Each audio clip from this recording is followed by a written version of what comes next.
dengan topik ketetapan.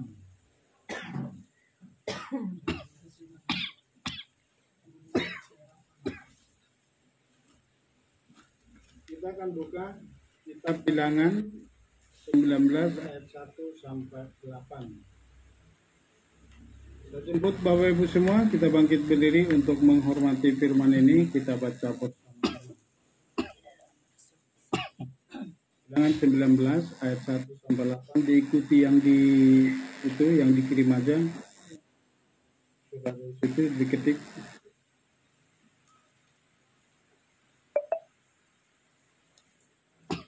Kita dapat semua. Kita bangkit berdiri. Demikianlah firman Bapa Yahweh 2-3 ya. Dan berfirmanlah Yahweh kepada Musa dan Harun dengan mengatakan, inilah ketetapan hukum Yahweh. Bicaralah kepada Bani Israel dan biarlah mereka mengambil untuk engkau yang tidak ada cacatnya, yang pundaknya pun tidak pernah ditumpangkan. Dan engkau harus memberikannya kepada Imam Eleazar, dan dia harus membawanya keluar dari kemahan dan menyembelihnya di hadapannya. Dan Imam Eleazar harus mengambil dari darahnya dengan jarinya dan memerciknya dari darah itu 7 kali sebelah depan kemah pertemuan. Dan dia harus membakar lembu betina itu depan matanya dengan kulitnya dan dagingnya dan darahnya bersama kotorannya. Dia harus membakarnya, dan haruslah imam itu mengambil kayu aras, hisop dan kain kermisi, dan haruslah ia melemparkannya ke tengah-tengah lembu betina yang sedang terbakar itu. Kemudian imam itu harus mengumpulkannya dan meninggikan tubuhnya dalam air, dan sesudah itu ia boleh masuk ke dalam perkemahan, dan imam itu menjadi najis sampai petang. Dan orang yang membakarnya itu haruslah mencuci pakaiannya dalam air, dan haruslah dia memandikan tubuhnya dalam air, dan dia menjadi najis sampai petang. Terima kasih, silakan duduk Bapak Ibu semua. Sekarang ini kita belajar satu ketetapan yang luar biasa, yang sulit dimengerti, tapi di akhir zaman ini ketetapan ini sudah bisa kita pahami. Bahkan di pengajaran rabbinik dikatakan bahwa Salomo sekalipun yang begitu berhikmat di hadapan Bapa tidak mampu dengan hikmatnya mengerti apa maksud daripada ukat ini. Tapi sebelum kita masuk ke sana, kita belajar dulu pengertian ini. Sudah diulang, sudah pernah kita coba ini sekali supaya semakin khatam. Taurat terdiri dari 2 bagian, yaitu Taurat tertulis, hukum Mose yang kita kenal dengan hukum Taurat selama ini. Yang kedua, Torah lisan atau oral Torah, atau itulah yang menjadi Talmud. Taurat tertulis disebut dalam mitzvot. Dengan mitzvot, istilah mitzvot adalah istilah umum yang dipakai untuk merujuk pada perintah yang diberikan oleh Elohim yang dibagi menjadi 3 bagian, yaitu Kukim, Mishpatim, dan Edot. Jadi semua mitzvot itu dibagi 3 bagian. Semua perintah yang 613 yang kita sudah belajar itu sit-sit kemarin 2 sahabat yang lalu, itu semua dibagi 3 bagian, itu Kukim, Mishpot, atau Edot. Jadi 3 bagian ya. Jadi salah satu di sini kita akan belajar bagaimana kukat atau Kukim, berasal dari kata Kukim. Jadi kalau Kukim itu adalah ketetapan yang diberikan tanpa alasan. Jadi tidak ada alasannya, tidak dicari, tapi akhir-akhir ini ketemu. Kenapa Tuhan menyuruh kita melakukan ketetapan-ketetapan yang tidak kita pahami. Tapi puji Tuhan di hari zaman ini terbuka pengajaran-pengajaran ini.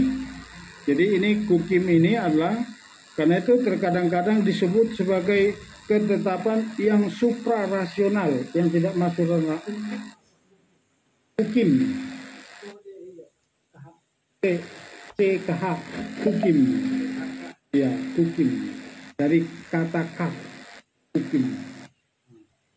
Jadi ini disebut dengan ketetapan yang suprarasional, yang tidak masuk di akal.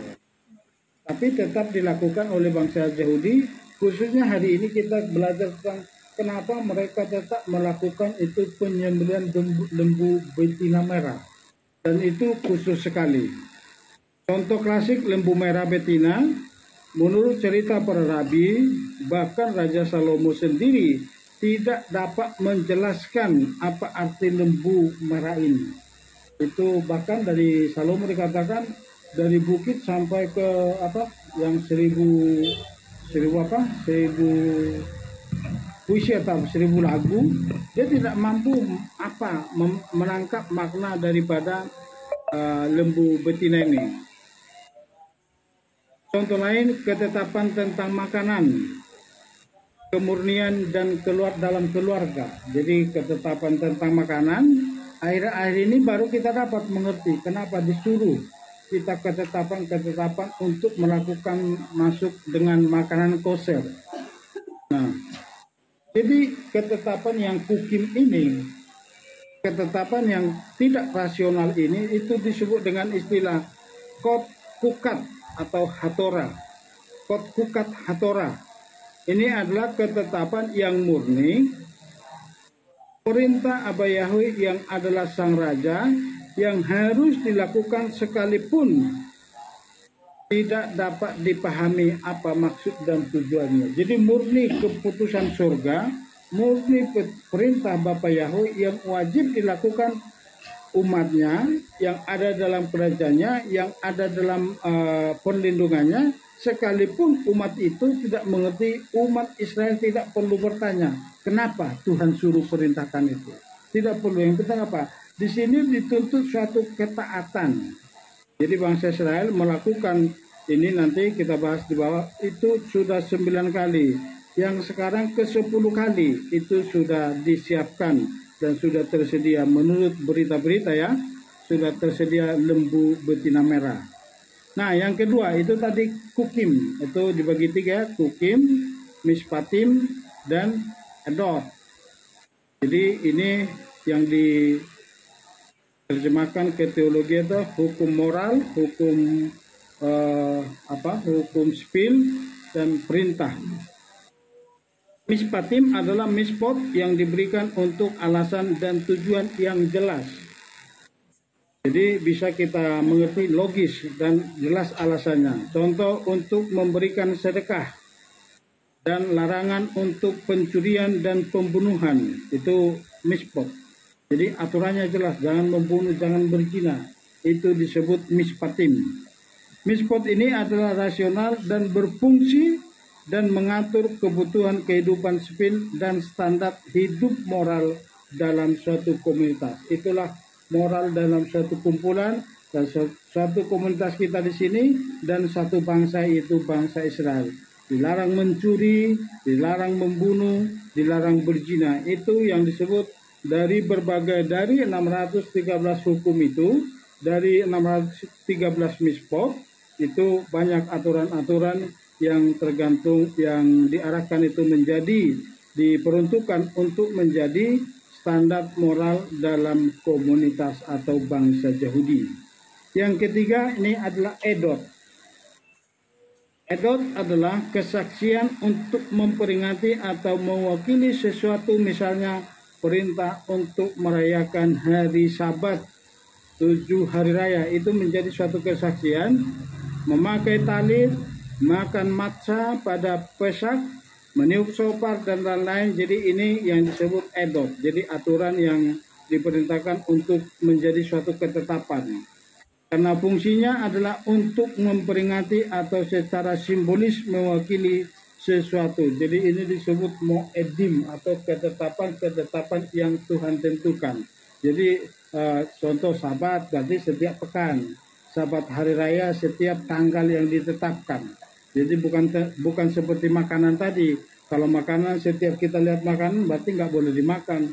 Setiap ada barang orang kita nggak boleh curi itu. Jadi kalau edot ini itu masuk dengan moed atau moedim. ketetapan-ketetapan yang sudah Tuhan tetapkan. Karena fungsinya adalah untuk memperingati atau secara simbolis mewakili sesuatu. Jadi ada profetik di setiap edot yang sudah Tuhan tetapkan. Maka edot adalah semacam jalan tengah. Jadi disebut dalam pengajaran Rabi, ini semacam jalan tengah antara kukim dan nispatin. Jadi ini kayak solusi, jadi kayak sambungan. Itu disebut para Rabi. Dapat dipahami secara yang rasional yaitu kukim, dan yang tidak rasional yaitu seperti Shema Israel. Jadi ini yang perlu kita bahas hari ini. Nah, kita masuk ke dalam ketetapan. Udah dapat ditangkap ya? Jadi mispot atau 613 perintah itu dibagi 3 golongan. Jadi kalau ada anak-anak Tuhan atau hamba-hamba Tuhan mengatakan bahwa hukum Taurat itu susah dilakukan, ini kita kasih gambaran seperti ini, bahwa ada mispot itu, ya 316 hukum itu digolongkan menjadi 3 golongan. Jadi belum tentu ada mispot untuk apa? Untuk pria, ada mispot untuk wanita, ada mispot untuk imam, itu tidak berlaku bagi umat. Ada mispot juga atau perintah untuk binatang, itu tidak berlaku bagi umat. Ada mispot untuk yang lain. Jadi tidak semua yang 613 itu dilakukan semua umat, enggak. Jadi ada aturan-aturan khusus yang diperintahkan tadi untuk imam, untuk Lewi, dan untuk binatang. Ada khusus untuk pria, ada khusus untuk wanita. Jadi tidak semua yang 613 dilakukan. Jadi ada bagian-bagian kita masing-masing. Nah, kita lihat masuk kita ke pengajaran hari ini. Pertama, keunikan para aduma. Jadi hukum atau ketetapan lembu merah betina itu disebut dengan istilah para. Para itu istilah sabat, para aduma. Jadi sini saya nggak bahas. Jadi ada 4 golongan sabat untuk melakukan hari raya. Tapi saya kutip hanya 1. Itu disebut parah. Jadi artinya ini selalu dilakukan itu di hari raya pendamaian. Kalau betina ini itu untuk memperdamaikan bangsa Israel. Jadi itu disebut korban lembu betina merah. Jadi saya belum jelas dapat gambaran apakah 1-2 bulu ada yang putih bisa lolos atau hanya 1 yang bisa ada kompromi. Jadi merah ini harus diperiksa semua, digulung. Kalau ada 1, 2 atau 3 itu nggak bisa. Kayaknya 2 lah, 2 ada kompromi. Coba bayangin betina merah, ada 2 biji yang putih, yang belang, yang hitam, itu nggak boleh, nggak masuk. Jadi ini salah satu persembahan yang sangat unik. Mungkin apakah 2 bisa dikompromi atau 1, saya belum dapat yang tepatnya, tapi dikatakan minimal 1 itu tidak boleh, atau 3 itu nggak lolos jadi persembahan lembu betina merah. Jadi ini unik sekali. Dan kenapa itu terjadi? Karena Tuhan yang menyediakan korban baginya. Jadi coba bayangin betina, 3 hari pasti sehitam-hitam kambing. Kalau kita tarik begini pasti ada yang putih, pasti ada belangnya. Tapi betina ini itu dipersiapkan secara khusus, benar-benar murni. Mulai dari kepala sampai ke kaki sampai ke kuping semua nggak boleh ada belang, nggak boleh ada warna lain, murni. Jadi diperiksa luar biasa. Nah, gambar yang ini apakah ini yang sudah dipersiapkan untuk kedatangan Masyiach atau Mesias, kita nggak tahu. Ini saya kasih gambar karena ini sudah santer bahwa lembu merah sudah tersedia, ya. Jadi ini kita masuk ke dalam korban. Ini adalah satu-satunya korban yang secara khusus menuntut seekor hewan dengan warna tertentu. Hewan ini sangat-sangat langka dan unik dari jenisnya dan harus betina. boleh jantan. Ini, makanya disebut para aduma. 9 para aduma ini atau para adomot itu sudah dilakukan 9 kali. Pertama sekali oleh Mose, dilakukan oleh Eliezer. Makanya lihat di sini ada uniknya. Kenapa tidak diberikan kepada Aharon? Padahal saat itu Aharon masih hidup, tapi diberikan kepada Eliezer. Firman-Nya kan tadi udah kita baca, berikanlah lembu betina kepada Eliezer, Imam Eliezer, bukan kepada Aharon. Coba ada tanggapan? Mungkin dari sini bisa kita tangkap. Kenapa diberikan kepada Imam Eliezer, bukan Imam Harun? Ya, ini ya sama-sama imam besar. Aturan kepada Harun, bukan Imam Eliezer. Iya. Iya, imam besar. Aturan kan diberikan kepada imam besar, bukan kepada Eliezer anaknya. Siapa yang bisa kasih ilustrasi? Karena Harun ikut Bapak mengizinkan lembu emas dibuat pemujaan. Ini satu. Siapa lagi? Satu lembu emas. Ayo, ini udah mulai terbuka. Supaya kita diskusi nih, diskusi. Siapa? Ayo Pak Wawan, anak-anak muda Gihon biasanya instingnya tajam ini Gihon. Kenapa? Diberikan kepada Eliezer, bukan kepada Harun. Karena Harun, karena ada gambaran anak ya. Imam besarnya kan masih ada. Kenapa dikasih sama Eliezer? Apa Tuhan pilih kasih? Ayo Pak, yuk imam-imam. karena Harun itu dia kan selalu berperang. Hah? Berperang ngikutin waktu zaman Musa itu kan dia kan berkorban, jadi tangan itu dia kotor. Boleh. Ada lagi? Jadi jawabannya karena ini berkaitan dengan penebusan dosa bangsa Israel waktu menyembah lembu emas. Ini kaitannya ke sana. Makanya tadi Bu Pipin mengatakan apa? Karena salah satu Harun terlibat pembuatan patung lembu emas. Jadi makanya dia tidak cocok melakukan persembahan ini. Karena ini kaitannya kepada Mesias Adonai Yeshua HaMashiach. Sampai tangkap ya. Jadi makanya tadi itu unik diberikan kepada Eliezer padahal masih ada Harun.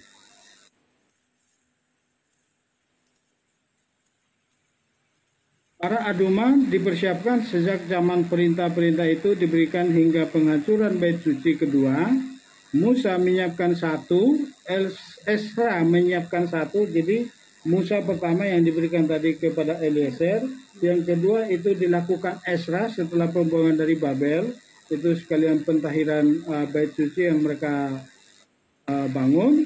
Habis itu terus tidak diceritakan siapa yang melakukan, tapi itu sudah menjadi 7 kali setelah Eliezer pulang dari Babylon, itu sudah dilakukan 7 kali sampai hancurnya bait suci kedua. Tahun 70 itu sudah dilakukan. Jadi total dari Mose sampai bait suci hancur itu sudah dilakukan 9 korban. Itu makanya nanti saat Mesias Adonai Yeshua HaMashiach datang kali yang kedua itu digenapi penggenapan dosa pelanggaran atau penyembahan berhala yaitu lembu emas. Nanti sempurnalah itu, sudah sempurnalah semua ditutup pelanggaran itu, nanti di saat itulah kita memasuki kerajaan 1000 tahun. Tinggal satu lagi. Kenapa? Kenapa harus 10? Karena 10 firman yang turun di Gunung Sinai itu yang dipecahkan oleh Mose. Jadi bangsa Israel harus diperintahkan menyembelih lembu betina dengan warna merah tak bercacat tak bercela. Makanya warna merah. Jadi emas kan mirip dengan warna merah. Oke, kita lanjutkan. Jadi itu keunikannya ya. Jadi udah 9, jadi tinggal kita 10. Yang kedua, ini adalah satu-satunya korban di mana seluruh ritual dilakukan di luar perkemahan dan belakangan di luar area bait suci. Artinya apa? Penggunaan darah dari kurban ini terjadi di lokasi yang terpisah dari mezbah. Talmud menceritakan bahwa imam besar menjalankan penggunaan darah lembu betina merah sementara menatap ke bait suci. Jadi waktu dia memercikan, dia menata ke bait suci, bahkan diantar ke depannya. Perhatikan di sini. Kenapa ini salah satu lembu ini dikorbankan di luar perkemahan. Bahkan semua korban-korban yang di bait suci, yang di Torah, itu semua dikorbankan di bait suci atau di kemah selama di padang gurun. Tapi setelah ada bait suci itu dilakukan di bait suci. Tapi khusus satu ini itu dilakukan di luar perkemahan. Jadi tidak di bait suci. Ini dari sini nanti kita akan ikuti. Siapa yang dikorbankan di luar bait suci itu Yeshua HaMashiach. Makanya penyembelihan lembu betina itu ada kaitannya dengan Yeshua HaMashiach. Baru yang ketiga kita lihat kenapa uniknya. Jadi ini salah satu apa? Korban ini adalah korban nanti debunya setelah dibakar semua. Dibakar semua utuh, dibakar sampai debu dan dikasih hisop dan kayu aras. Dilemparkan ke sana sampai debu semua kehantur. Udah debu nanti debunya diambil. Disimpan debunya. Dan itu nanti setiap ada orang yang ditahirkan, dimasukkan debunya ini sedikit untuk air pentahiran itu. Jadi setiap orang yang masuk pentahiran ditahirkan dengan apa? Debu lembu sapi ini. Itu gambaran siapa? Yeshua HaMashiach waktu dihancurkan. Siapa yang percaya kepada Mesias Yeshua HaMashiach, dosanya diampuni. Ini sampai sana larinya. Jadi makanya dikatakan di sini yang terakhir apa? Siapa yang melakukan persembahan itu harus orang yang kudus, orang yang murni, tetapi setelah dia melakukan korban ini, dia menjadi tidak murni. Itu uniknya. Jadi melakukan korban ini harus orang yang kudus, yang murni, tapi setelah dia melakukan persembahan korban, penyembelihan korban ini, ujungnya dia tidak murni. Bahkan sampai petang harus mentahirkan. Hari ketiga dia harus pentahiran dan sampai hari ketujuh dia harus pentahiran. Supaya dia benar-benar murni. Ini keunikan lembu merah. Apa tangkap ya? Imam yang melakukan persembahan di luar bait suci, yang melakukannya itu sama rombongannya itu semuanya jadi tidak murni. Padahal mereka awalnya murni, tapi setelah melakukan persembahan ini, korban bakaran ini setelah dibakar itu sudah mereka tidak murni. Bahkan yang mengambil debunya itu harus ganti imamnya, harus diganti imamnya untuk mengambil debu dan disimpan, dan itu disimpan di bait suci untuk melakukan pentahiran. Jadi setiap ada yang melakukan pentahiran itu dibersihkan, ditaruh ke kolam pentahiran, itu nanti semua orang yang masuk ke dalam kolam itu akan dikuduskan, ditahirkan. Dapatnya ditangkap ya. Jadi sangat unik. Jadi abunya dibuang di luar perkemahan. Kalau korban lain kan dibuang ya. Korban lain dibakar di bait suci, hancur, habis semua, debunya dibersihkan, dibuang. Tapi ini yang satu ini dikorbankan di luar bait suci. Nanti setelah debunya itu diambil dan disimpan di bait suci. Yang keempat, tali kermiji dan sebatang kayu aras kemudian akan dilemparkan ke atasnya para aduma yang dibakar. Barang-barang yang sama ini digunakan untuk mensucikan diri dari jakarat atau penyakit kulit. Jadi penyakit kulit. Dengan kata lain, darahnya dicampur menjadi abu kurban yang kemudian dikumpulkan dan dicampur dengan air untuk menciptakan air pentahiran ketidakmurnian. Nidah disebut di sini. Bagi jemaah Israel, perhatikan bahwa kata ketidakmurnian nidah mengacu pada ketidakmurnian itu menstruasi wanita, dikaitkan ke sana, dan mengacu pada Zakaria 13 ayat 1. Coba kita baca dulu. Zakaria 13 ayat 1, apa isinya itu?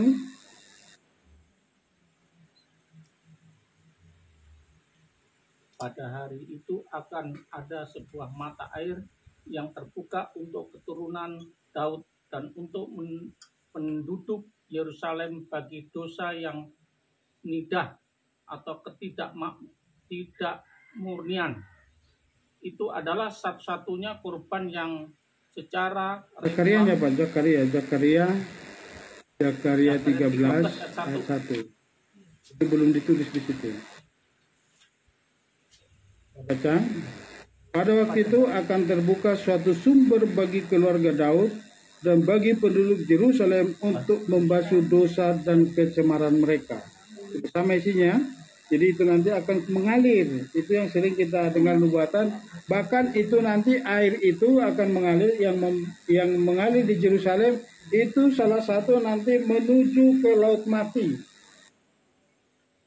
Itu sungai yang keluar nanti dari Yerusalem itu salah satunya menuju ke Laut Mati. Makanya Laut Mati nanti menjadi laut yang hidup. Banyak nanti ikan-ikan hidup di sana. Kalau sekarang kan apapun yang masuk ke sana pasti mati.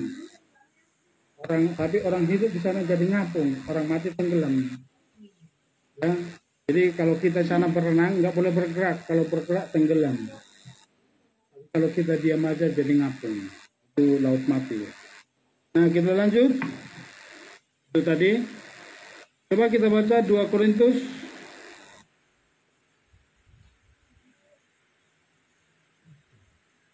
Korintus 5 ayat 21, coba dibaca Pak Jepri, dimulai dari Pak Jepri. 2 Korintus 5 sudah ada di situ, ikutin aja Pak. Ayat 21. Sebab dia yang tidak kenal dosa menunjukkan bahwa dia telah berbuat dosa, supaya kita dapat menjadi yang benar bagi Elohim di dalam dia. Jadi itu tadi keunikannya. Tadi kita katakan di atas apa? Imam yang melakukan korban ini tadinya dia kudus, setelah melakukan korban para adima ini menjadi tidak kudus, menjadi penuh dengan dosa, menjadi tidak murni. Sama dengan Yeshua HaMashiach. Waktu dia dikorbankan, dia masih Tuhan yang hidup, Tuhan yang kudus. Tapi waktu dia di kayu salib, dia penuh dengan dosa. Karena apa? Menyedot semua dosa seisi dunia ini, termasuk dosa saya dan dosa saudara. Tapi siapa yang percaya kepada dia, dosanya diampuni. Sama dengan korban para aduma tadi, lembu merah betina ini, yang melakukannya imamnya jadi tidak murni. Tapi siapa yang tidak murni, kalau ditahirkan dengan debunya menjadi murni. Inilah gambaran Mesias Adonai Yeshua HaMashiach. Itulah makanya sebelum Yeshua HaMashiach datang, bangsa Yahudi tidak bisa menangkap apa maksudnya. Setelah sekarang baru muncul, artinya oh ternyata ini salah satunya korban yang dikorbankan di luar Yerusalem, yaitu Mesias Adonai Yeshua HaMashiach.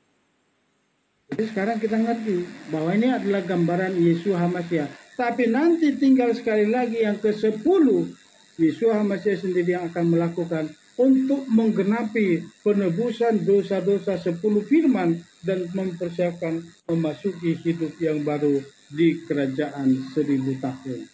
Dapat ditangkap ya? Yohanes 8 ayat 46, Abed.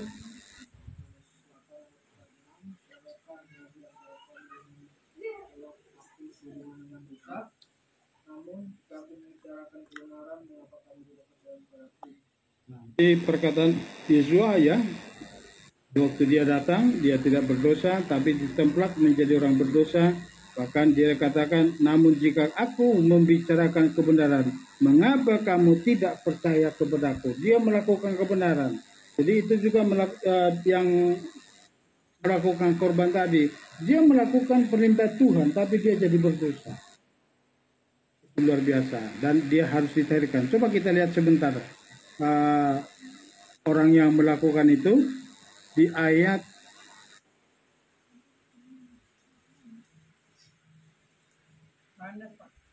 bukan yang ini khusus. Tadi bilangan 19 ayat 12. Boleh dibaca? Tidak ada di sini. Saya baca ya buat saudara, buat Bapak Ibu semua. Bilangan 19 ayat 12, coba diperhatikan. Ia harus menghapus dosa dari dirinya sendiri dirinya dengan air itu pada hari yang ketiga. Perhatikan di sini, pada hari yang ketiga, dan pada hari yang ketujuh ia tahir. Jadi dia harus 3 kali, dua kali pentahiran. Tetapi jika pada hari yang ketiga ia tidak menghapus dosa dari dirinya, maka tidaklah ia tahir pada hari yang ketujuh. Perhatikan ini. Jadi kalau Yesus HaMasyiah tidak bangkit pada hari yang ketiga, nanti di hari yang ketujuh dia tidak layak memerintah di Yerusalem. Itu larinya. Makanya ini domba betina ini, lembu betina ini sangat berkaitan dengan Mesias Yesus HaMasyiah. Hari ketiga dia bangkit, menjadi naik, pulih kembali ke kudusannya. Nanti hari ketujuh bertata lagi di bumi. Nah, setelah dia melakukan korban kembali. Jadi ada kaitannya. Makanya di sini ada hari ketiga dan hari ketujuh. Amin. Jadi kalau dia tidak bangkit pada hari ketiga, dia tidak layak memerintah di kerajaan 1000 tahun pada hari ketujuh. Waktunya sudah sangat singkat. Kalau hari ini kita belajar dan lembunya sudah siap. Ibrani 13 ayat 13, boleh Pak Wawan? Ibrani 13 ayat 13. Sebab itu marilah kita datang kepadanya di luar perkemahan untuk turut menanggung kehinaan-Nya. Jadi kita datang, siapa yang ada dihina di ruang bait suci, di luar perkemahan, yaitu Mesias Yesus HaMasyiah. Jadi kita pun turut menanggungnya di akhir zaman ini. Air pentahiran ketiga ketidakmurnian yang dipercikan melalui pengorbanannya adalah cara yang melaluinya kita dimurnikan dari kenajisan dosa. Jadi saat ini kita tinggal percaya, tidak ada lagi debu dari lembu merah. Kenapa? Kenapa tidak ada debu lembu merah lagi? Bu Esther.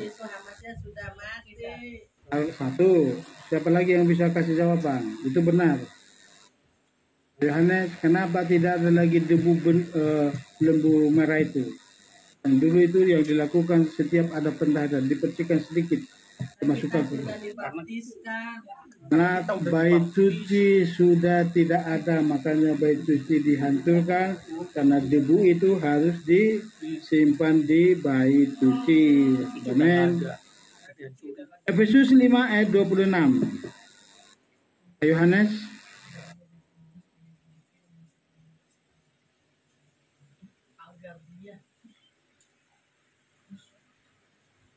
Efesus 5 ayat 26. Coba bilangan Wahyu Efesus 5 ayat 26. Ya. Agar dia dapat mengutuskannya dengan firman setelah membersihkannya dengan permandian air. Jadi permandian air apa? Air kehidupan. Ibrani 10 ayat 22. Yesua, Ibu Pordeka.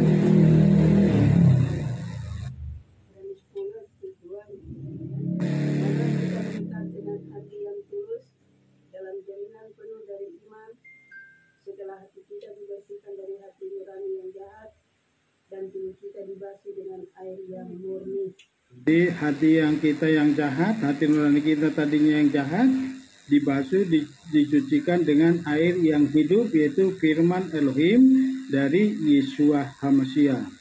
Wahyu 1 ayat 15. 5.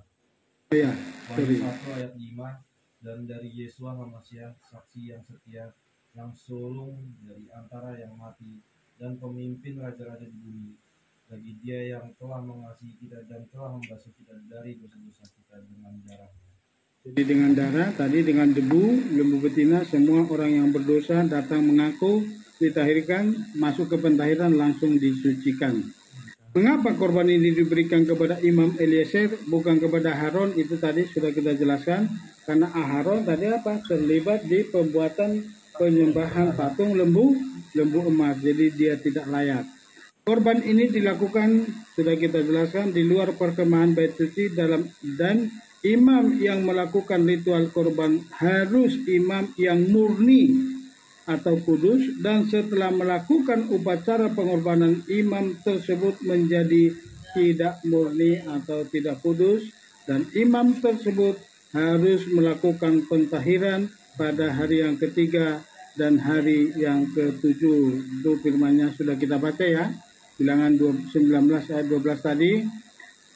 Nanti saat Mesias Yeshua HaMashiach datang, dia akan mengorbankan lembu merah yang ke-10, sehingga genaplah 10 lembu merah dikorbankan melalui dari Imam Eliezer, tadi sudah kita jelaskan, sampai nanti penggenapan yaitu dosa 2 loh batu 10 firman, barulah kita nanti hidup di dalam kerajaan 1000 tahun.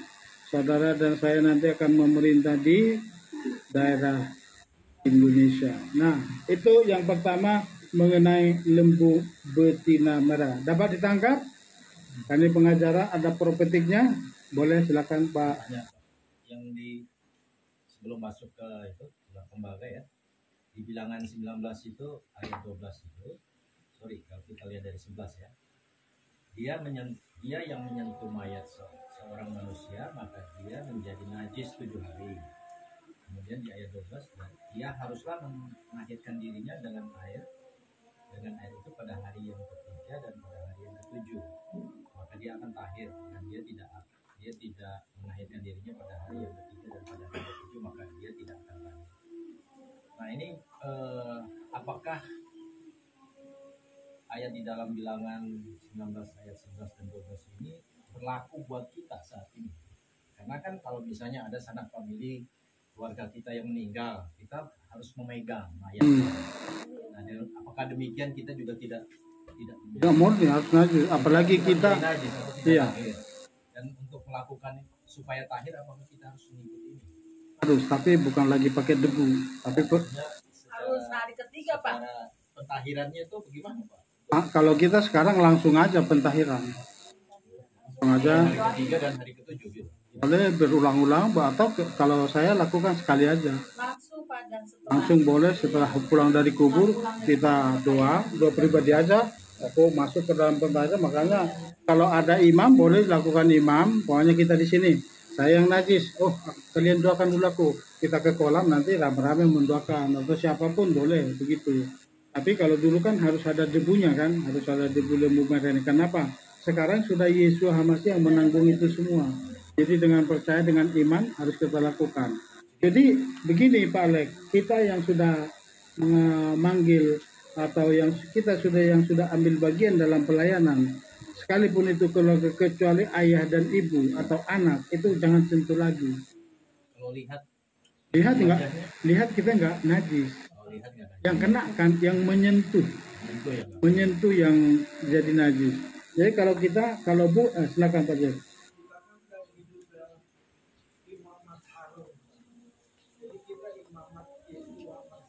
Ya. Semua imam itu rajani berkuasa. Betul. Apakah kita masuk Islam? Ya, makanya tadi saya bilang kalau mau pakai imam boleh, tapi kalau sendiri boleh, silakan. Jadi tergantung iman masing-masing.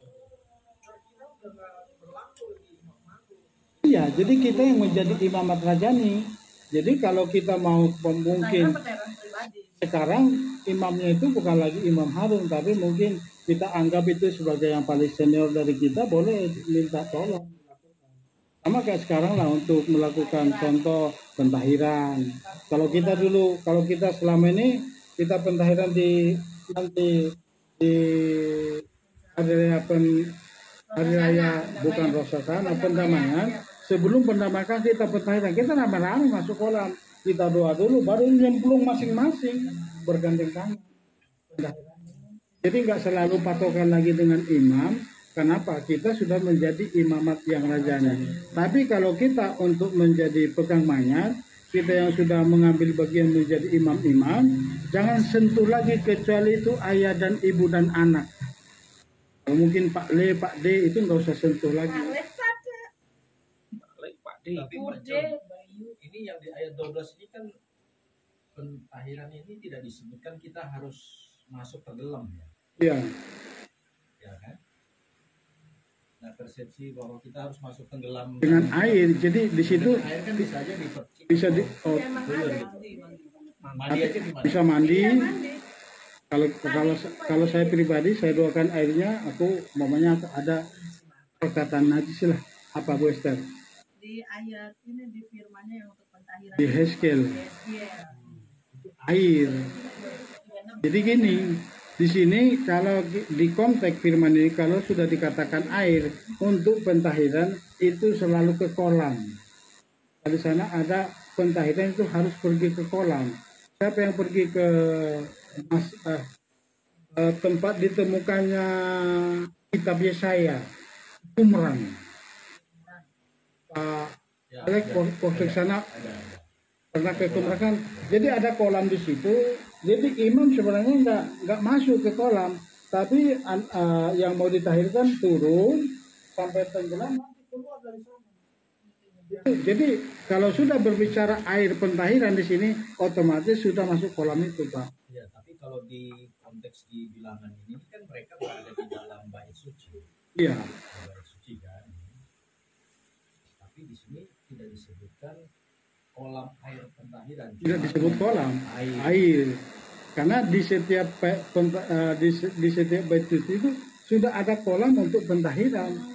Makanya waktu Paulus itu udah pergilah, tahirkanlah dirimu, bayarlah sama orang yang sudah ada. Jadi sudah ada tempatnya untuk pentahiran. Jadi sudah ada tempat. Itu yang salah satu bukti yang di Qumran itu. Yang di Qumran tempat Di dekat Laut Mati ya. ya, Qumran itu yang tempat kitab Yesaya ditemukan. Dilembar sama apa itu, sama gembala. Udah dapat, ada lagi yang mau sharing tentang ini. Jadi kalau sekarang karena kita tidak ada bentuk tempat bait suci, kita sekarang paling mandi aja, kuduskan air itu mandi udah dengan iman cukup.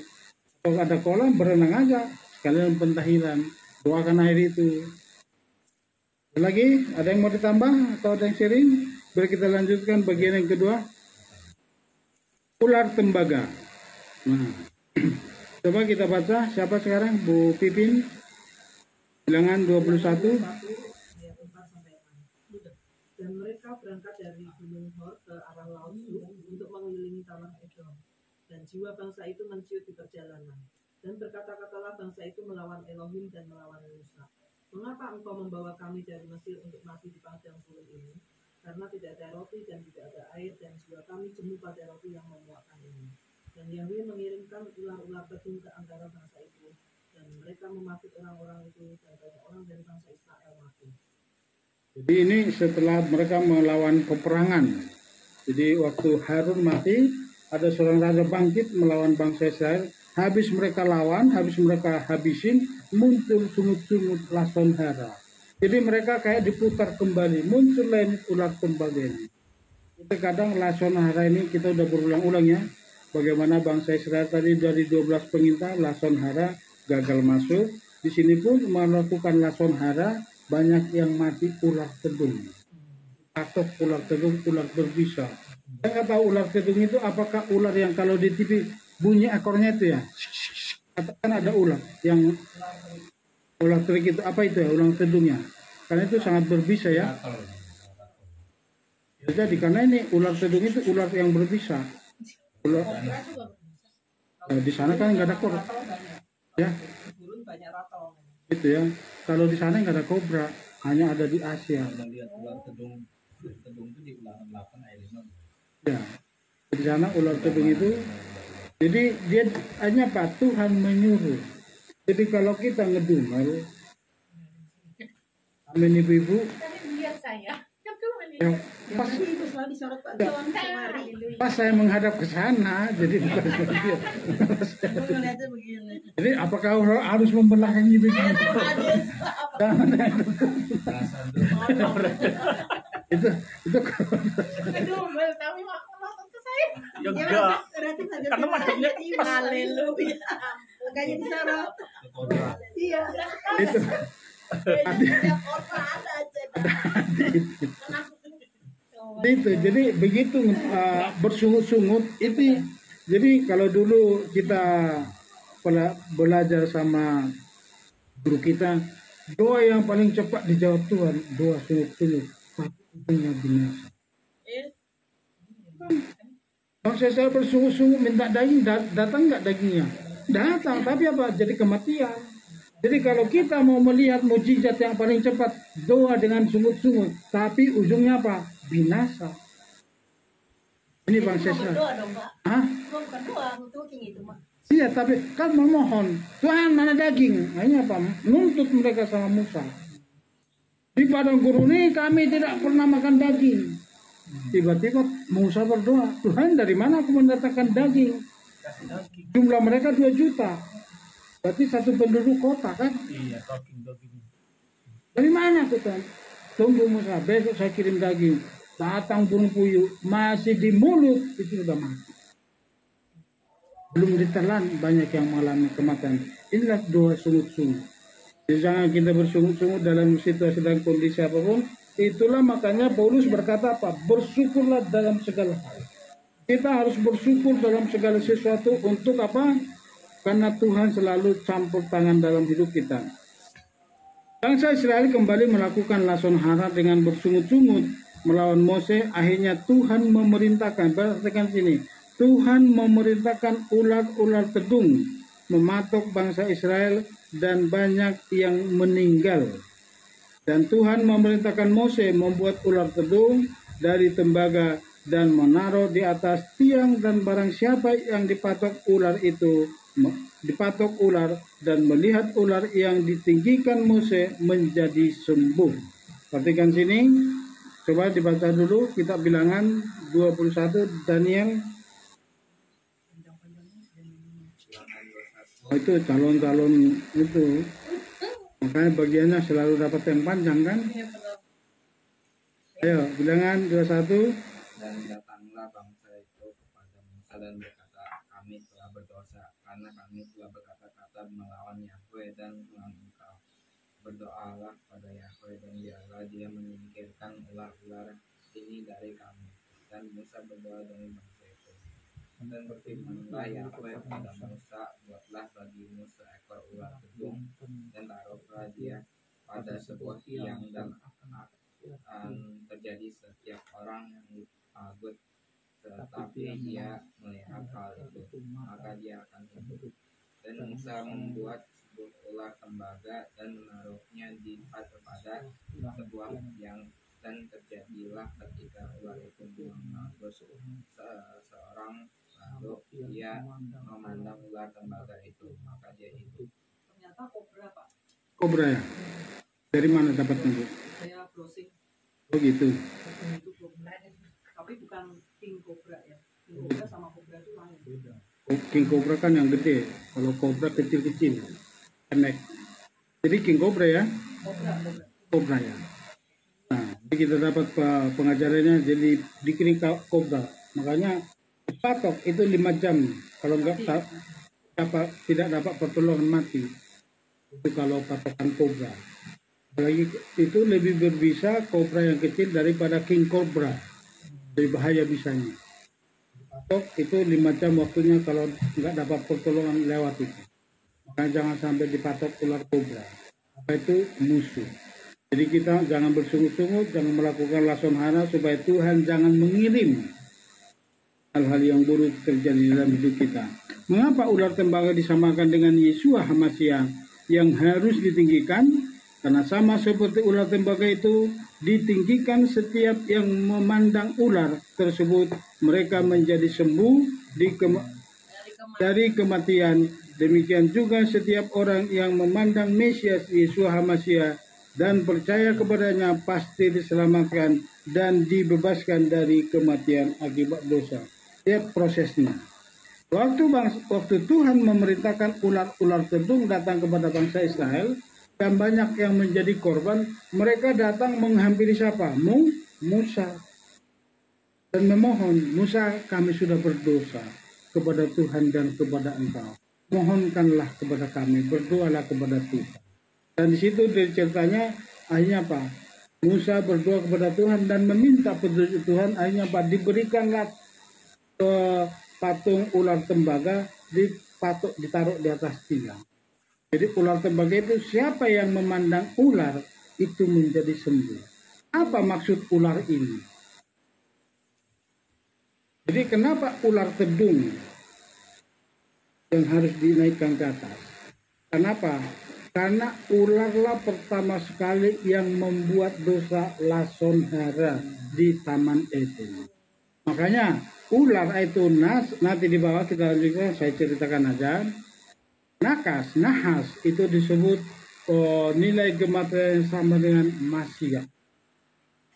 Jadi ular tembaga, nahas dengan ular itu nilai gematrianya sama dengan masia.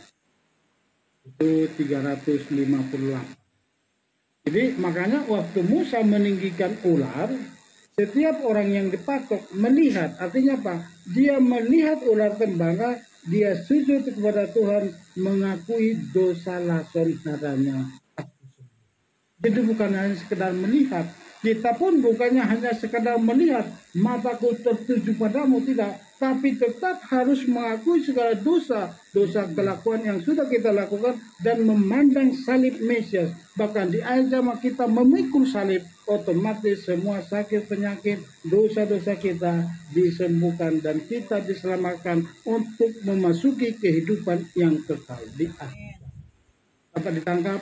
Makanya sama seperti Musa. Makanya sampai kerajaan sampai sempat ini sampai disembah, sampai dibikin jadi berhala di kerajaan Israel di tanah perjanjian.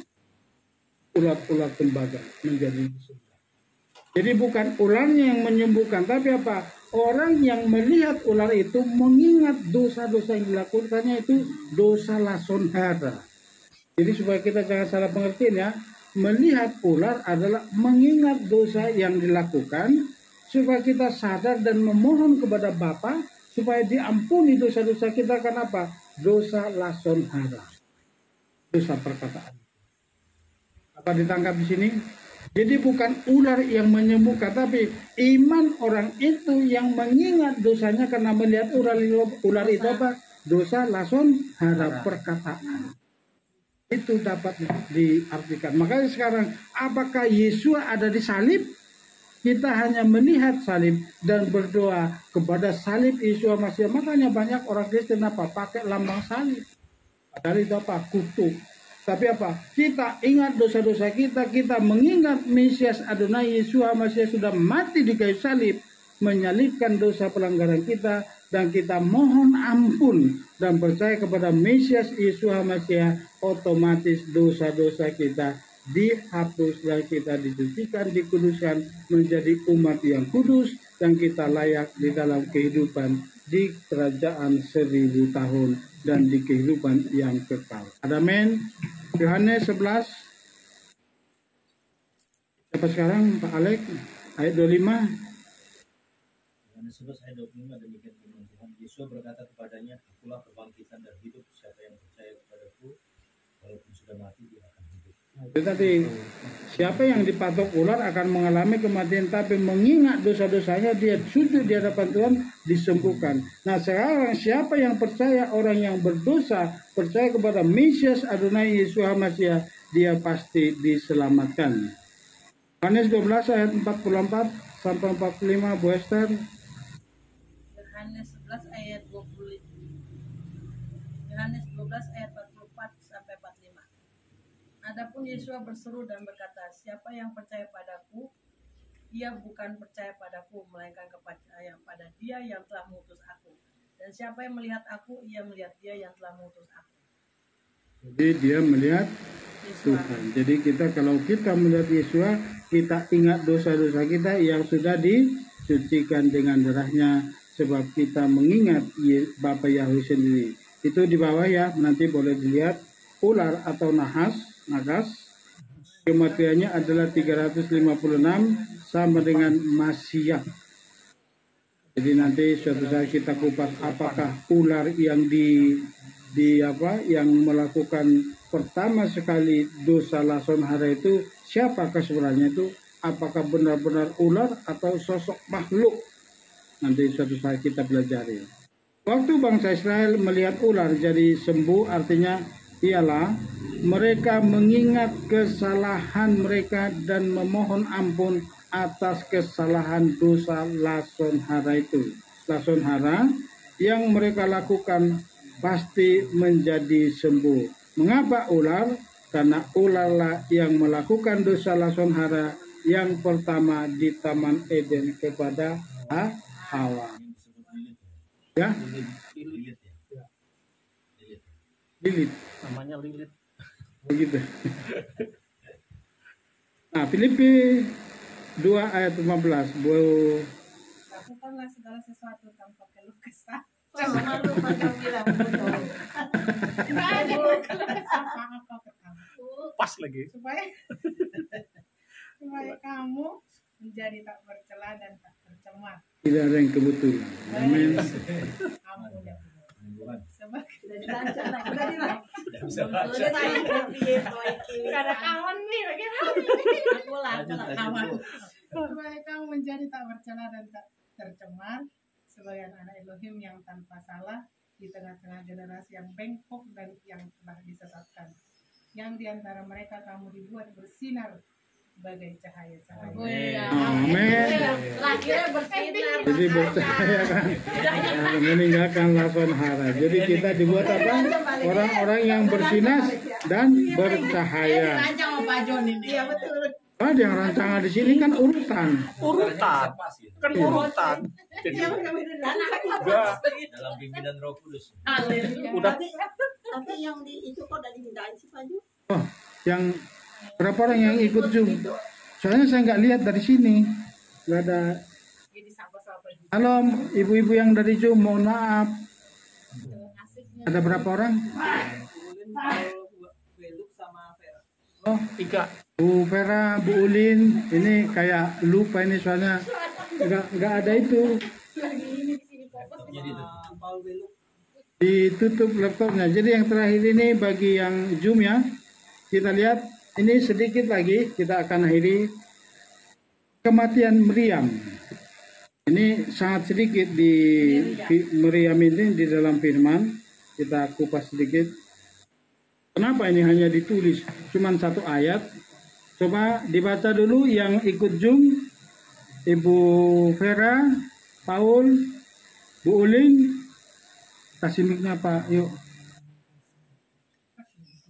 Bisa didengar ya? Boleh Bu Ulin? Bilangan 20 ayat 1. Bani Israel segenap bulan pertama. Dan tinggallah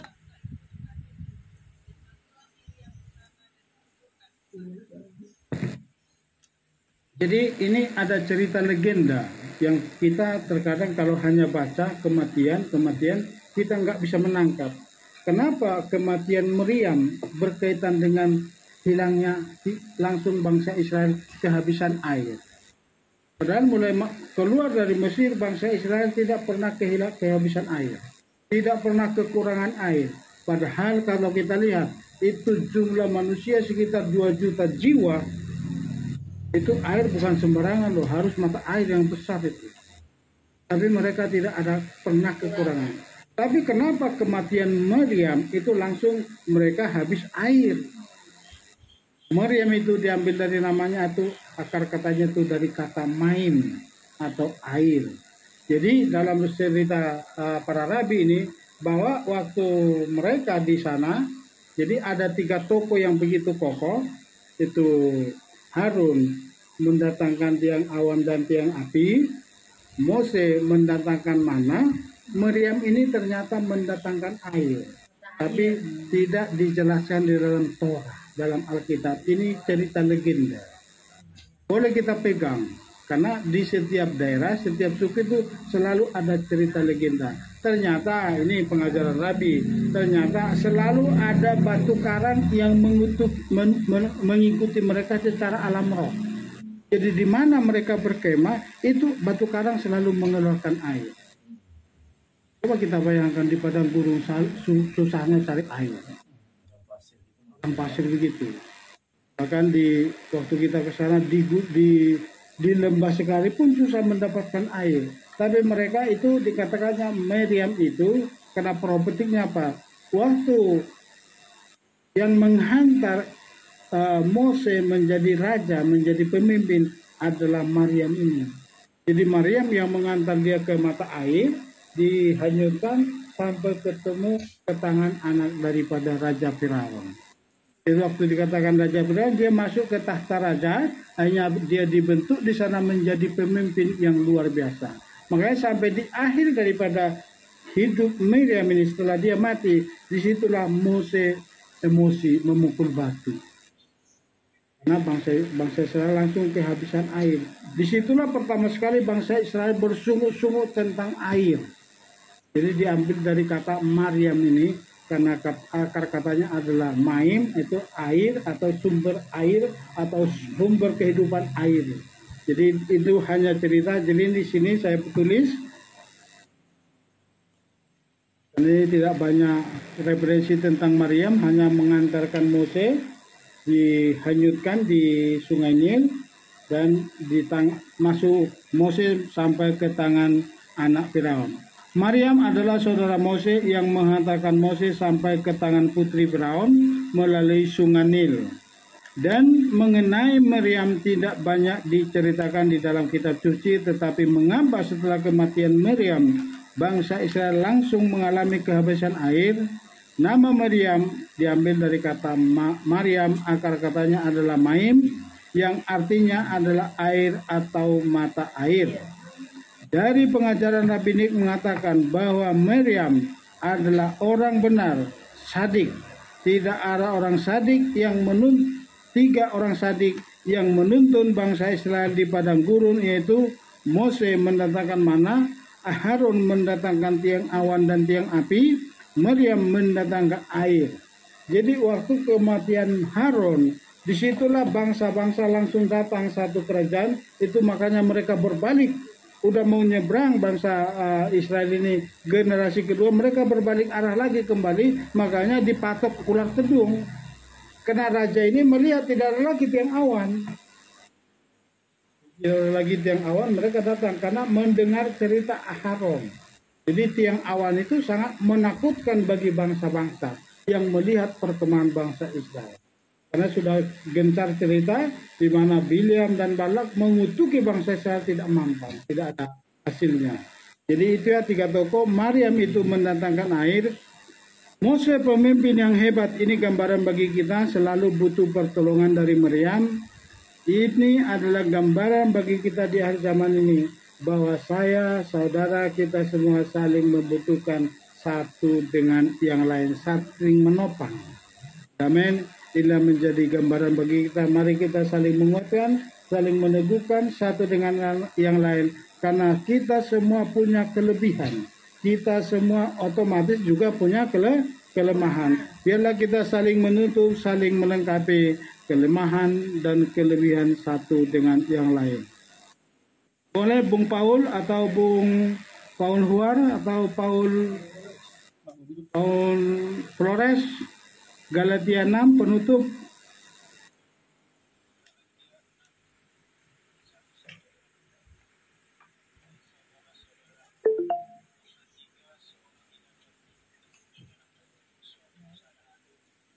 Kamu yang rohani, perbaiki orang tersebut dalam roh kelemah lembutan, sambil memerhatikan dirimu sendiri, supaya kamu jangan dicobai pula. Beban seorang akan yang lain, demikian pula genapkanlah Torah Hamasya. Jika seseorang menganggap diri sebagai tokoh, padahal bukan apa-apa, dia menipu dirinya. Namun hendaklah tiap-tiap orang menguji pekerjaannya sendiri, dan pada waktunya dia akan memperoleh kemegahan hanya bagi dirinya sendiri, dan bukannya bagi orang lain. Jadi itu ya inti pengajaran kita hari ini, saling meneguhkan, saling menguatkan. Jangan ada yang menganggap kita tokoh, padahal nggak apa-apa, tapi kita harus saling melengkapi satu dengan yang lain, saling meneguhkan satu dengan yang lain. saling mendoakan satu dengan yang lain, sebab itulah yang Tuhan kehendaki di setiap langkah hidup kita. Puji Bapak Yahweh, ini yang bisa saya sampaikan hari ini di pengajaran Sabat hari ini, yaitu tentang lembu merah dan ular tembaga. Jadi mari kita selalu mengingat dosa-dosa, lakson hara kita, supaya kita semua disembuhkan dari kematian. Semua kita disembuhkan dari kematian. Jangan ada lakson hara, jangan ada dosa perkataan, dosa perbuatan, dosa sungut-sungut yang mengganggu kehidupan kita hari lepas hari sampai Mesias datang kali yang kedua. Satu peringatan bagi kita dari berita-berita yang kita santer saat ini. Lembu betina merah sudah ada, sudah dipersiapkan. Kalau ini sudah ada, benar-benar berita ini ada, artinya apa? Kedatangan Mesias Adonai Yesus HaMashiach segera digenapi untuk mempersembahkan lembu betina emas kembali untuk kita memasuki kerajaan 1000 tahun selama-lamanya. Jangan sampai kita ada yang tertinggal, tapi bila kita selalu menguduskan hidup kita dan selalu berdoa hari lepas hari. Puji Bapak Yahweh memberkati kita semua.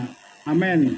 Silakan, mungkin ada yang mau sharing, ada yang mau bertanya, silakan. Ada yang mau nambahin, Pak Jepri?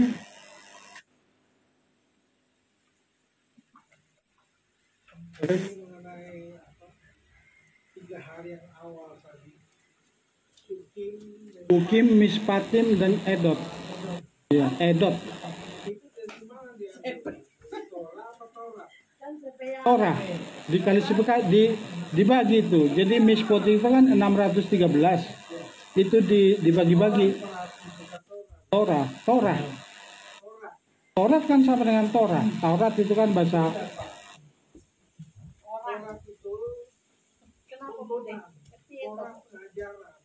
Iya, jadi itu semuanya ada dalam Torah, pengajaran itu karena Torah Mose itu. Jadi Mispot itu, jadi ketiga bagian itu diambil dari kitab Mose. 613 dikasih klasifikasinya. Jadi itu kukim itu tadi perintah ketetapan yang tidak ada alasan. Contoh tadi tentang makanan, persembahan jelas itu masuk di Mispatim. Jadi termasuk makanan, termasuk kemurnian keluarga. Karena termasuk kemurnian keluarga itu bahkan di pengajaran jelas sangat dikatakan kenapa waktu suami istri berhubungan itu kan najis.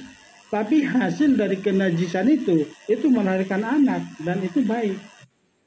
Sampai ke situ larinya Pak. Jadi kita karena belum bisa mendalami sedetail banget, tapi sampai ke titik itu.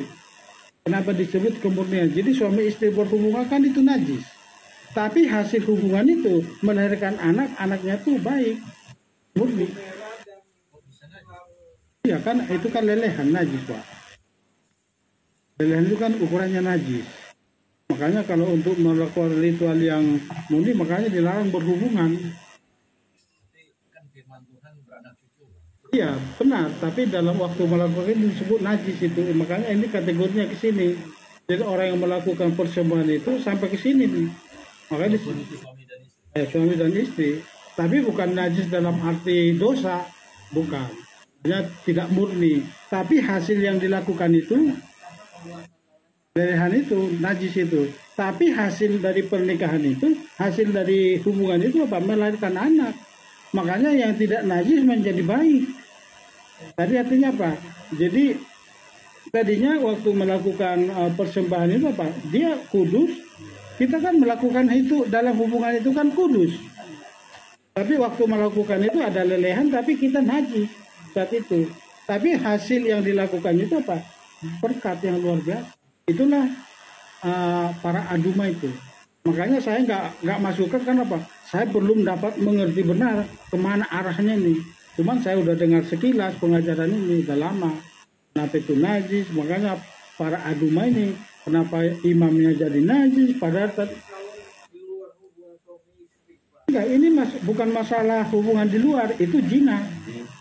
itu sudah masuk zina. Makanya tidak murni, tapi dari ketidakmurnian itu melahirkan anak dan anak itu baik. Itu maksudnya. Jadi yang dilakukan ini tadi juga para aduma itu lembu betina merah ini najis yang atau menjadi tidak murni, tapi yang dikorbankan itu memurnikan banyak yang najis gitu. Masih pentahiran. Jadi dalam sekali pengajarannya ini, jadi saya belum dapat, makanya saya nggak masukkan di sini. Saya belum bisa mempertanggungjawabkan secara pengetahuan, tapi sekilas saya sudah mendengar gitu. Saya belum tulis di sini. Dianggap najis karena kan dia sudah membunuh walaupun binatang. Iya. Maka dia dianggap najis dulu. Setelah itu setelah ditahirkan baru tahir lagi. Iya bisa khusus itu, tapi korban yang lain tidak dianggap najis tuh. Makanya unik sekali, itu khusus lembu merah. Kalau kambing domba waktu pasca itu atau bait suci itu tidak najis Pak Bu. Jadi khusus lembu merah, makanya disebut itu persembahan yang sangat unik. Makanya disebut kot, dikatakan tadi hok. Gitu. Jadi khusus itu. Jadi kita lakukan karena perintah, murni perintah Tuhan. Kita nggak tahu tujuannya. Mungkin ini sama dengan apa? Apa namanya? Kalau di negara itu bin sudah berjalan, itu mati pun itu kayak Munir itu nggak bisa ketangkap tuh karena itu permainan negara. Nah ini sudah mau menyangkut harga diri negara, negara bermain, bin berjalan itu nggak bisa diungkap. Sekalipun ada yang tahu nggak bisa diungkap itu. Kalau udah hasil apa istilahnya itu? Kalau itu sudah bermain, gitu ya. Jadi Pak John mengenai lelehan itu supaya habis ditahan ya, harus ditahan jangan. Tidak usah itu karena jadi tidak salah. Tangguh Nggak beranak pinak. Ya? Kita kan sudah di perjanjian baru begitu memang harus dipakai juga, harus dipelajari juga. Harus, karena semua berkaitan. Karena apa? Karena kita pondasi kebenaran sesungguhnya ada dalam Torah. Dari sinilah kita mengerti siapa Yesus itu. Jadi di bayang-bayang inilah kita dapat, oh ternyata Yesus begini. Jadi makanya paralelnya selalu ada, harus berkaitan. Ya, saya kan pernah baca ya, dia kan lelehan itu kan nggak dimasuk. Ternyata itu berdosa lebih parah, gitu, lebih parah rupanya. Saya baca gitu, kok maksud itu menghindari dosa maksudnya. Oh rupanya lebih parah karena dia nggak ada keturunan itu yang membuat mengutuskan rupanya gitu, salahnya di situ. Makanya dia nggak mau pengen punya anak, makanya nggak benihnya itu nggak dimasukin ke tanah yang subur gitu loh. Nah Pak, tuh. Itu dosanya itu anaknya Yehuda. Siapa namanya itu? Yang makanya Yehuda jadi berzina sama Tamar itu kan karena buang-buang itu. Iya. Oh, di situ. Dua itu kan keturunan itu dilarang. Padahal dia harus melanjutkan keturunan dari Tamar. Hanya apa? Tuhan izinkan Tamar berzina dengan Yehuda. Lahirnya Yesua. Jadi bingung kita. Dari Tamar garisnya. Maka kalau kita tarik dari atas itu dari siapa yang di Jeriko? Pelacur yang di Jeriko siapa namanya? Yang menyelamatkan dua pengintai. Oh aduh lupa lagi.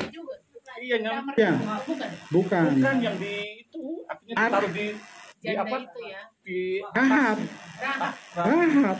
Karena di akhir cerita cuma tidak ditulis dalam Alkitab karena Rahab itu menikah dengan salah satu dua pengintai itu. Iya itu makanya dari situlah Yesus masih ditarik terus. Dari situ Tamar, dari Tamar itu yang orang Moab itu siapa itu? Tuhan mula Tuhanku, siapa namanya? Ruth. Itu garisnya semua itu. Jadi kita nggak ngerti kenapa kok jadi begini, kenapa bukan yang dari asli. Ini gambaran nanti apa? Iya, kok Dia melahirkan perjanjian baru bukan hanya untuk bangsa Israel, Ya. bangsa-bangsa lain, sehingga disitulah terjadi Jadi bersama. Jadi ujungnya nanti apa? Yahudi dan bangsa-bangsa itu akan berdiri di Bukit Sion yang sama. Makanya kemarin itu kita mengangkat 2 roti. Itu gambaran Yahudi dan bangsa-bangsa sudah bersatu di Yerusalem memuji menyembah Tuhan yang sama. Termasuk kita di sini. Hanya kita pakai talit. Tapi kalau enggak pakai talit yang tidak pegang sitip nanti tidak masuk. Ada lagi yang mau sharing. Jadi ini kita dapatkan karena ini nanti Torah ini akan kita pelajari lebih dalam dan lebih dalam lagi. Yang pegang nggak pakai tali nggak masuk. Ada firman-nya Zakaria 8 ayat 23. Zakaria 8 coba dibaca. Yang sahabat harusnya pakai talit ya Pak ya. Maksudnya kalau orang nggak pakai Karena itu nubuatan, Pak. Pakai talitnya masing-masing. Ya itu nubuatan. Kita lihat Pak Zakaria 8 ayat 23. Absen sahabatnya di sini absennya. Absen sidik dari sini. Zakaria berapa? 8 ayat 23. Pegang sit-sit masing-masing. Sama Wahyu coba disiapkan itu tugas Esther yang memegang pondok daun palem. Jadi kita harus pegang daun palem baru termeterai nanti di semen. Zakaria 8 ayat 23.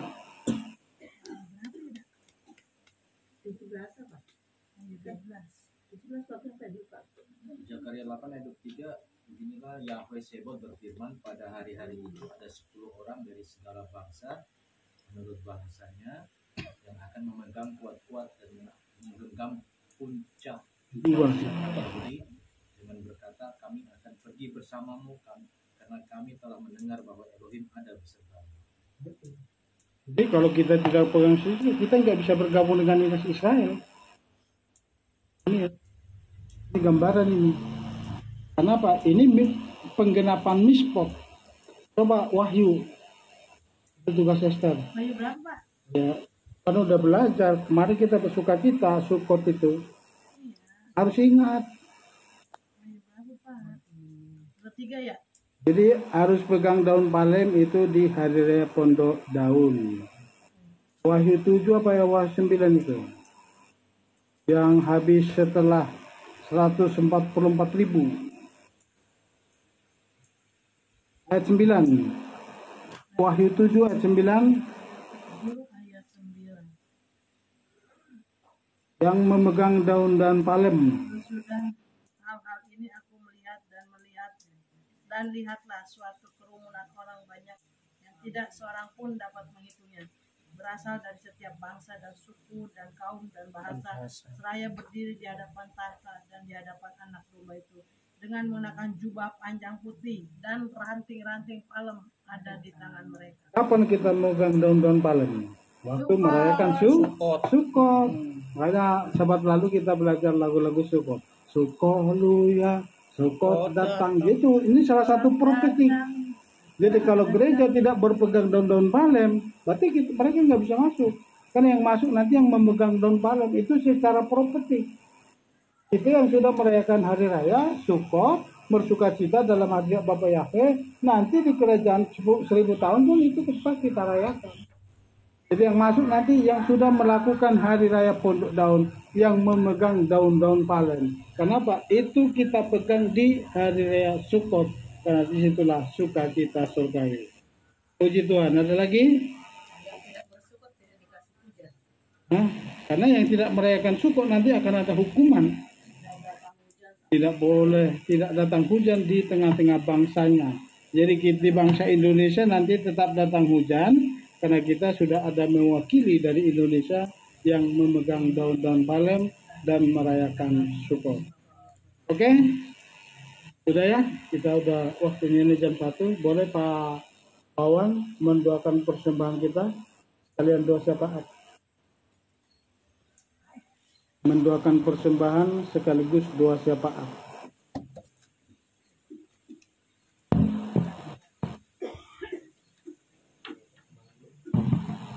Doakan aja, bukan doa persembahan, mendoakan persembahan.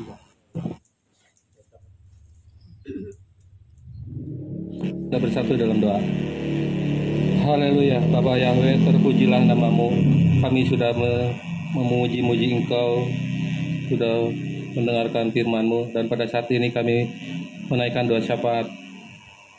Kami berdoa untuk bangsa negara Indonesia, Bapa Yahweh, di mana di negeri ini kami dilahirkan, Bapa Yahweh. Oleh sebab itu berkati Indonesia, Bapa.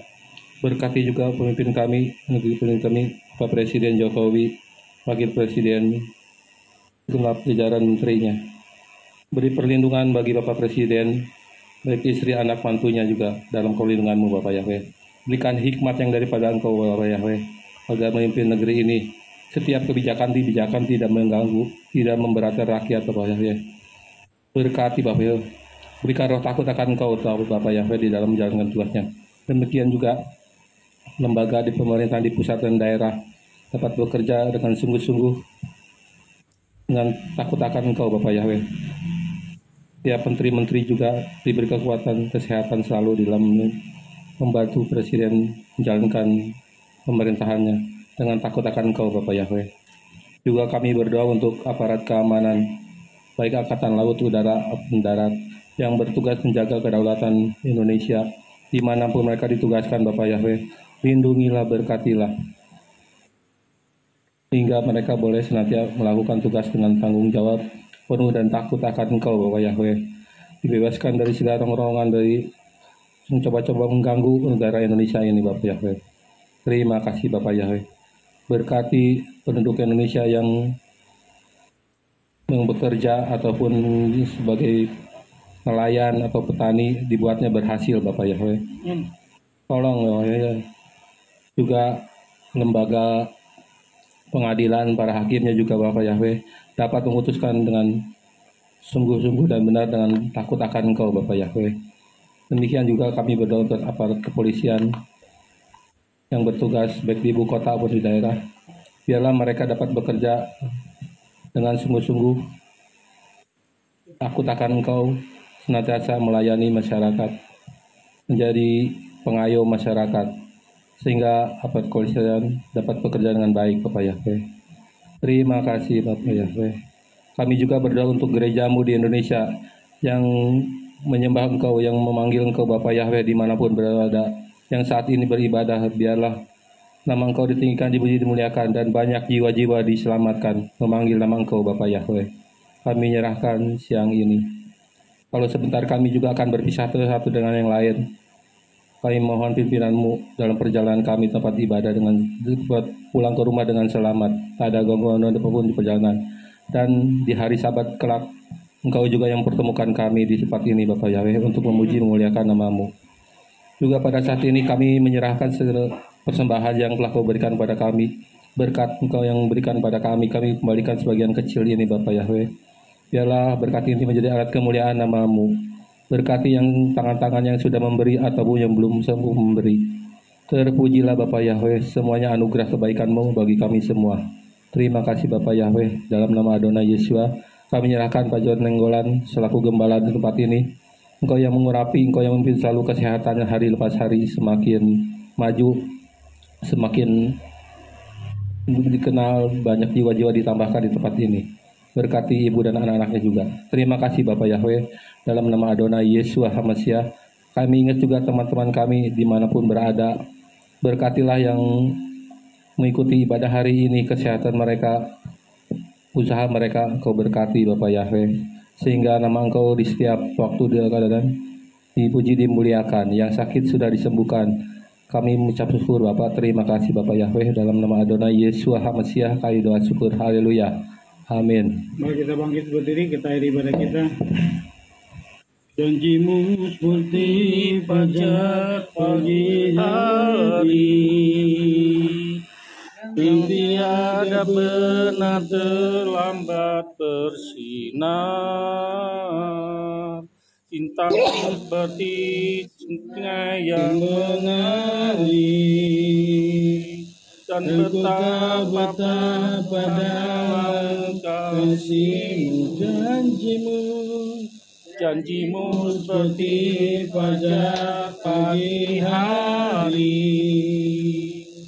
dan tiada pernah terlambat bersinar. Nah, cintamu seperti sungai yang mengalir, dan betapa dalam kasih-Mu. Aku percaya, aku percaya, berkat-Mu atasku melimpah, kebajikan dan kemurahan selalu mengikutiku. Ku puji, ku sembah Abah Yahweh. Aku percaya, aku percaya, berkat-Mu atasku melimpah, kebajikan dan kemurahan selalu mengikutiku. Ku puji, ku sembah Abah Yahweh. Ku puji, ku sembah Abah Yahweh. Janji-Mu seperti fajar di pagi hari, Bapa, yang tak pernah terlambat untuk bersinar. Demikianlah Engkau menggenapi janji-janji firman-Mu dalam setiap kehidupan kami, segenap umat-Mu yang ada di tempat ini. Mengizinkan umat-Mu yang mengikuti lewat online saat ini, Bapa.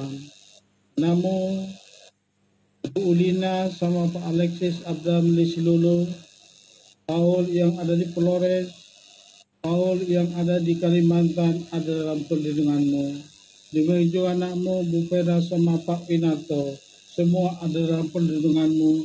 Bahkan yang tidak mengikuti ibadah ini, Bapa, kami yakin dan percaya Engkau sungguh luar biasa memberkati umat-Mu, Bapa. Khususnya umat-Mu yang ada bersama dengan kami.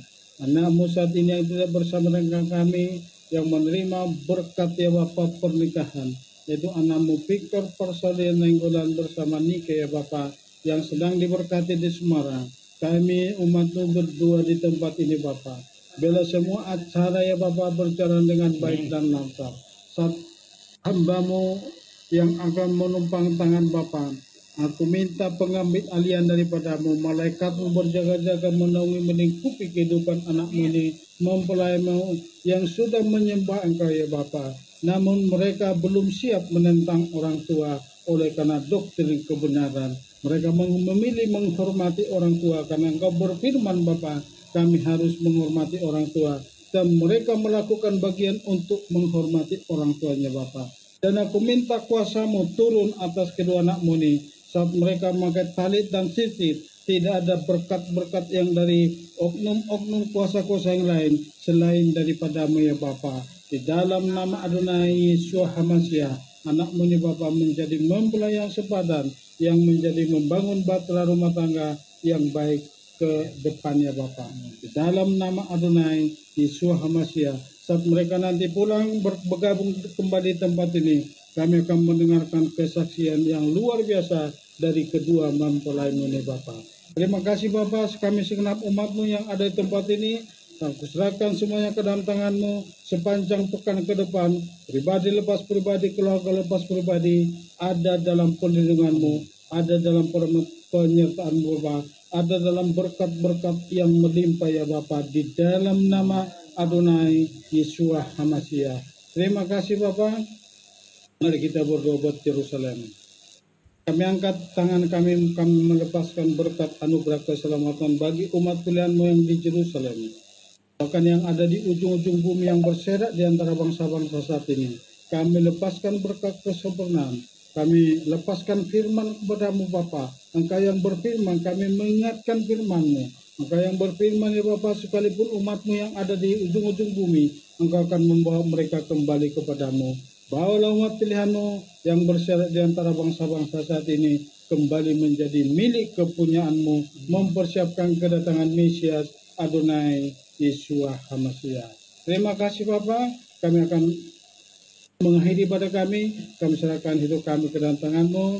Semua umatmu yang ada di tempat ini ada dalam perlindunganmu, umatmu yang ada lewat online ada dalam perlindunganmu. Mari umat Tuhan, arahkanlah hatimu kepada Bapa, pulanglah dengan damai sejahtera. Angkatlah kedua tanganmu, terimalah berkat daripada Bapa. Yepareka Yahweh, face mereka. Amin.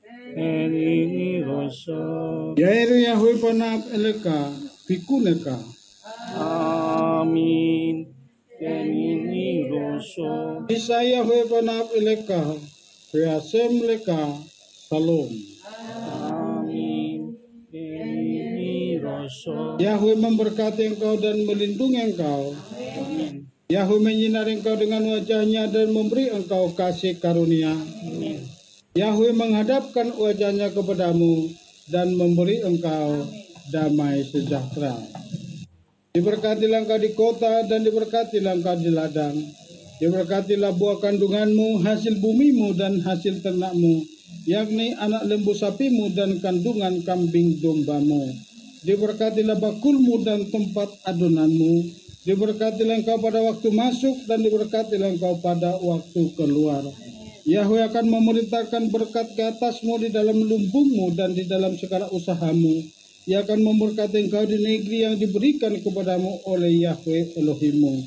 Yahweh akan menetapkan engkau menjadi sebagai umatnya yang kudus, seperti yang dijanjikannya dengan sumpah kepadamu, jika engkau berpegang pada perintah-perintah Yahweh Elohimmu dan hidup menurut jalan yang ditunjukkannya kepadamu. Maka segala bangsa di bumi akan melihat bahwa nama Yahweh telah disebut atasmu dan mereka takut kepadamu. Haleluya, mari kita katakan amin. Amin. Sahabat, salam buat kita semua. Salam.